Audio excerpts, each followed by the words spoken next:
Hi collective, welcome to my channel of Angel Ashara. For those of you that are new, this channel is very much about recording my ascension journey from Asha, who is my divine empress, into Ashara, who is my divine high priestess. Okay, so if you're not familiar with that terminology, then I'm going to encourage you to go back to some of my earlier videos of me first kind of discovering, if you like, that there are 5 different personalities within me. There's my inner child that's called Astray, and she reflects a lot of my outbursts because based on around trauma, etc. And then you've also got my divine masculine side, which I also label as my shadow side too. That's the bit of me that remains hidden, the darker side of me, but also the masculine energy within me that is triggered by the traumas that Astray went through. We're all triggered by the traumas, but my masculine energy tends to lash out based on those traumas, okay, which is perhaps the male thing to do in some respects, okay, inverted commas. And then obviously, well not obviously, but then you have my divine feminine side, which is Rosa, and she's very much the mother side of me. I've got 5 children, beautiful children, that I love and adore and have looked after. I've also been in a marriage for nearly 20 years and then a 7-year relationship prior to that. So Rosa is very much about the traditional kind of family orientated, the provider, very submissive, the good little housewife and all the rest of it. And then my empress, as in Asha, who I believe myself to be today, but I'm transitioning out of, she's very much about, she's that go-getter, she's the doer, she's the provider, she's stability, she's queen of swords. You know what I mean? She's very in her head. She's very mentally orientated, action orientated. Not action orientated in a divine masculine way, but in a mix. Then Asha is a mix of divine masculine, divine feminine. She's able to be nurturing and comforting and feminine and sexy and very much inside of herself and aware of her energy and presence while still getting shit done. Okay? And then right now, that part of me is ascending into Ashara, my high priestess, which is about, they're all about love and light, but Ashara is about nature. She's about becoming one with the earth. She's about medicine. She's about Reiki. She's about healing. She's about, everything natural. Look at this mad thing in it. And that's what she's about. So again, I was just saying on my other videos, and if this is the first video that you've come to, again, go back to the first video of me in a yellow coat. Because I haven't labelled any of the videos yet because I'm still recording. So just for the record, I've now been on a 2.5, nearly 3-hour walk this morning, which is how I do my meditation. Okay, mentally I'm too active to sit down on a rug and meditate. Okay, so my form of meditation is being at one with nature, walking through the forest, grounding myself with the roots of the base of the tree, while acknowledging and tapping into some of my Oya energy, where I have the opportunity to manipulate the air around me, the elements around me. Okay, so that's kind of what I've been doing for almost 3 hours this morning.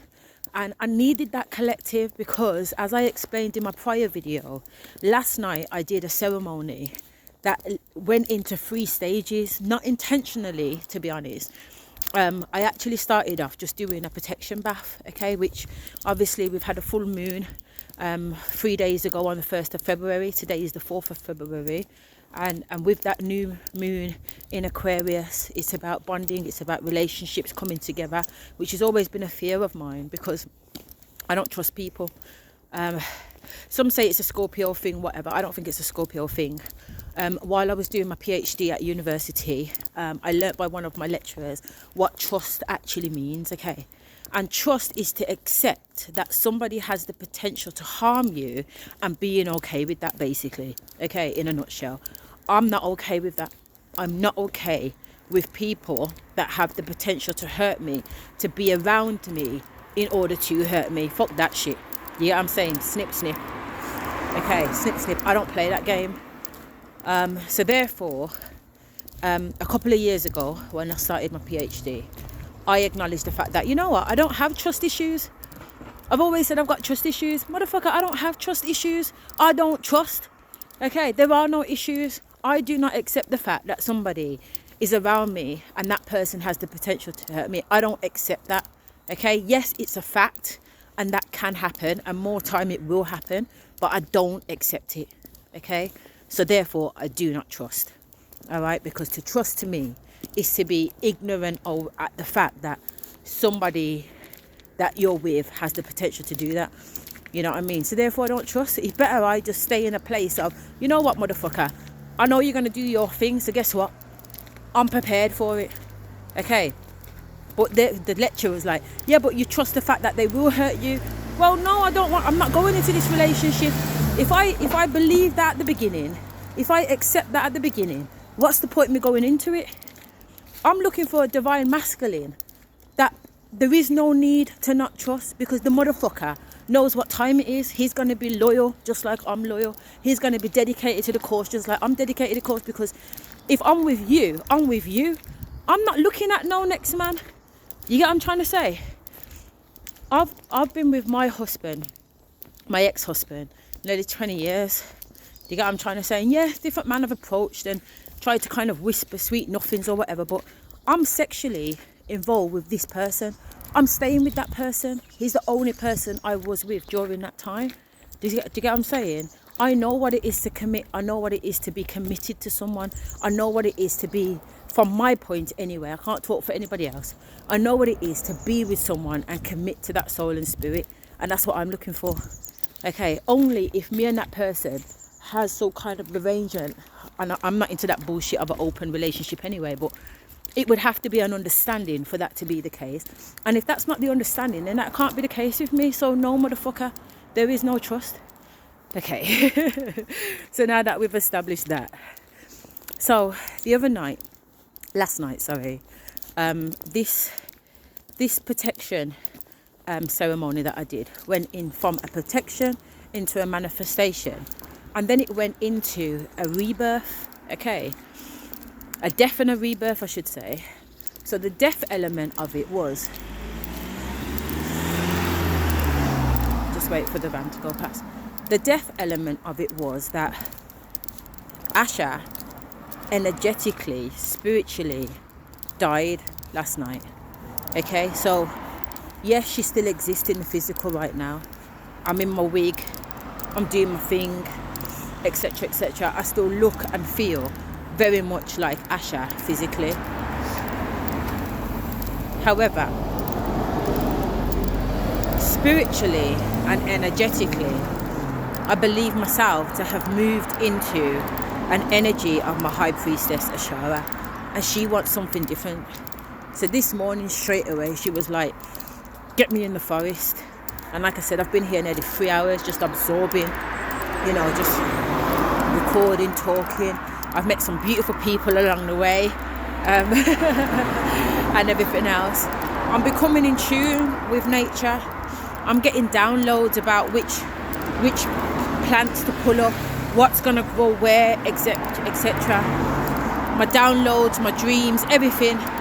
It's even my dreams last night after the ceremony. Like I keep a dream journal, and I'm there writing for about 5 to 10 minutes this morning of everything that I've seen and everything that it is. You know, so I respect the fact that with this new transformation, it's unlocking different gifts, collective, and the level of gifts was already high. You know what I mean? They've been high since I was a child. If you go back to my video on part 1, Ashtray, on that video you will hear that from a very, very young age, from about 4 or 5, I have seen dead people, I've connected with spirit, I've been clear audio, clairsentience, clairvoyant, etc. So the gift thing is not new to me. However, physically, spiritually, dimensionally, things are enhancing collective, and that's evidence. That's completely evident, and I'm embracing that. So on this journey at the moment from Asha into Ashara, I am releasing old beliefs. I'm releasing old ideologies. I'm releasing old concepts. I'm becoming something different, and that spirit is saying to me that it requires radical change. It requires radical change, and it's the radical change that is terrifying me. Not terrifying me, that's bullshit. I wouldn't say I'm terrified. I would say that I'm being challenged. Yeah, I'm definitely being challenged, but I'm not terrified. I'm excited, I'm scared, and I'm excited at the same time. And you guys are going to watch me go through this. You know, you're going to watch me go through it. That's the reason why I'm doing these videos, isn't it? Because, you know, we're in this together type of thing. So, you know, today, you know, they've told me what I need, something that I need to do. So now that I've come into the end of my meditation walk, I'm going to start taking steps towards that. You're going to see the difference in me. And, you know, it's the good, bad and the ugly, isn't it? And as I said, I haven't started this channel to not be my authentic self. I'm 100% my authentic self. And I'm not necessarily looking for anything from anybody. I'm at this place now where the 5 personalities within me are content, collective. Trust me. You know what I'm saying? Ashtray, she keeps me grounded in a sense where I tap into my childhood energy, and she keeps me optimistic, and she keeps me loving, and she keeps me balanced. And then you've got Sasha, my divine masculine. Sorry, I just got to get over this good thing.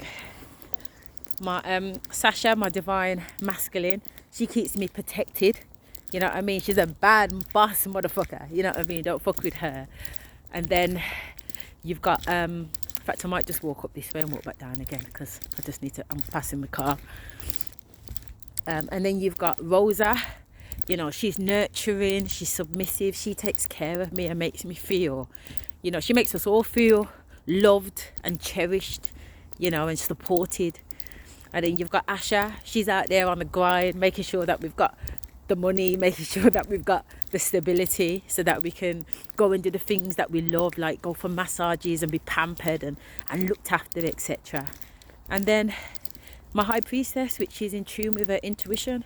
You know, she sees it coming before it actually comes. You know what I mean? She'll let you know, hi, I'm on in.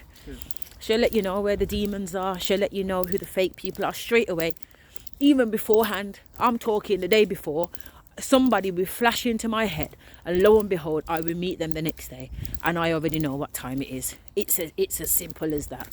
And I don't need to go to bed and have a dream or anything like that. It just comes. And even when I'm around people, the energy, I'm actually telepathic. I can hear the thoughts of people. Imagine. I can fucking hear the thoughts of people. Yesterday, I drove past someone and I could hear what they were saying in their head. I don't even have to be focusing. It's not something that I have to even concentrate on. I can hear. I can tap into. I can visually see through the eyes of others and see where they are. I do it to my kids all the time. That's how to get catch with nothings. Because I'm like, where are you? You know, oh, I'm here. No, you're not. I can see exactly where you are. You're in some building. What building are you in with all this glass around you? Where am I? Oh, Mum, I'm just, get the fuck out of there now. You know what it was. They're like, what? Or I'll be like, who's that guy you with? What's his name? I know his name begins with a D. Who? Damien. Yeah? Get away from him. He's a demon. That's how I go on with my kids collective. That's how I keep this shit real. It is what it is. And that's what I'm saying. Like, it's a mad thing, but it keeps me safe and it keeps my loved ones safe. And to be honest, I've ignored enough of it, and I'm not in a position to ignore anymore. It is what it is. I'm so sorry, collective. It's cold like woe. So yeah, it's getting exciting, because whereas Asha and Rosa and Sasha and Ashtray ignored shit in order to survive, my high priestess ain't ignoring shit. She's calling motherfuckers out. You know what I mean? Don't come round here with your low vibrational demonic selves, okay? It's not gonna work. Them days are over. Okay, I'm telling you now, unless you're on a mission where you're going inside and healing yourself from within and changing your vibrational energy and raising yourself and starting to look at yourself deep from within, I'm not interested in having a conversation with you. That's my choice. I choose to only attract and be surrounded by high vibrational beings, period. Okay, that's my choice. And I have no problem being friends with anyone. But if you're coming to me to be a friend, make sure you've done the work. Okay? And collective, for those of you that are in similar positions, don't lower your standards. Have the people around you done the work? Do they accept and appreciate the fuckery and the bullshit that they have done in life? And do they understand that everything is for a reason and that life isn't happening to us, it's happening for us? And if people can accept that and people can move on from that and people can embrace that, then you know what? We can work, we can move forward. But if people want to hide in the shadows, pretend to be good people when they know they're not, pretend to love you when then you know that they have nothing but negative, bad-minded thoughts about you, fuck off. Go and sit in the darkness. If that's where you want to be and that's the low vibrational energy that you want to harvest yourself in, babe, good luck to you. Yeah, love and light. But you can't pass this threshold with me. I'm not into it. I'm not having it. It's higher vibration now. Okay? And I'm picking. My mum always used to say to me, Asha, you pick too much, man. You pick shit. Well, you know what, Janet? There ain't no picking shit anymore. Okay? It's a real thing right now. Okay? Ha! Keeping it fucking real. Take it to Jesus. Yeah? This shit's real, collective. It's high vibrational or it's nothing. There's no dropping of standards anymore, okay? So on that note, collective, as always, love and light. You don't know.